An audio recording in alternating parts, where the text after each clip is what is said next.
ഓണം റെസിപ്പിയിലെ അവിയൽ ഉണ്ടാക്കാം. അതിനുവേണ്ടി ഇത് ചേന നീളത്തിലരിഞ്ഞതാണ്,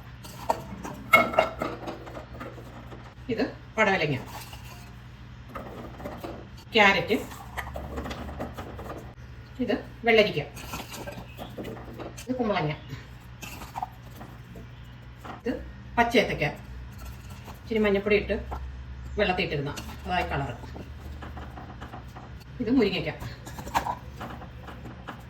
അരമുറി സവാള, പിന്നെ 5 പച്ചമുളക് കീറിയത്, ഒരു തക്കാളി, ഉപ്പുപൊടി ഒരു 1/2 ടീസ്പൂൺ ഉപ്പുപൊടി ഇടാം, 1/4 ടീസ്പൂൺ മഞ്ഞൾപ്പൊടി, ഇത്രയും വെള്ളം. ഇനി ഇത് അടച്ചു വെച്ച് കുക്ക് ചെയ്യാം. ഇനി ഇതിനുള്ള അരപ്പ് തയ്യാറാക്കാം.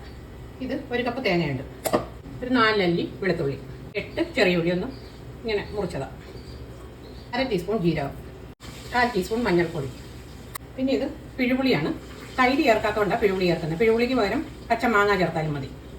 ഇത് ഇതിൻ്റെ കൂടെ ഇട്ടൊന്ന് തോരനേക്കാട്ടിലും കുറച്ചുകൂടെ അരിയും, വെള്ളം ചേർക്കാതെ അരയ്ക്കണം. തോരനെ ചതച്ചെടുക്കുമല്ലോ, അതിന് കുറച്ചുകൂടെ അരയണം, പേസ്റ്റ് പോലെ ആവണ്ട. ഇതിപ്പം ഒരു 20 മിനിറ്റായി വെച്ചിട്ടാണ്.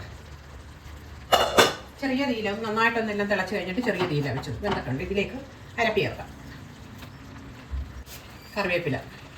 ഇനി ഒരു 5 മിനിറ്റ് കൂടെ അരപ്പിൻ്റെ ഈ തേങ്ങയുടെയൊക്കെ പച്ചമണം മാറാൻ വേണ്ടി ഒന്ന് വെച്ചേക്കാം. 5 മിനിറ്റ് ഇനി ഒന്ന് എടുത്ത് നോക്കാം, ഒന്ന് ഇളക്കാം നന്നായിട്ട്.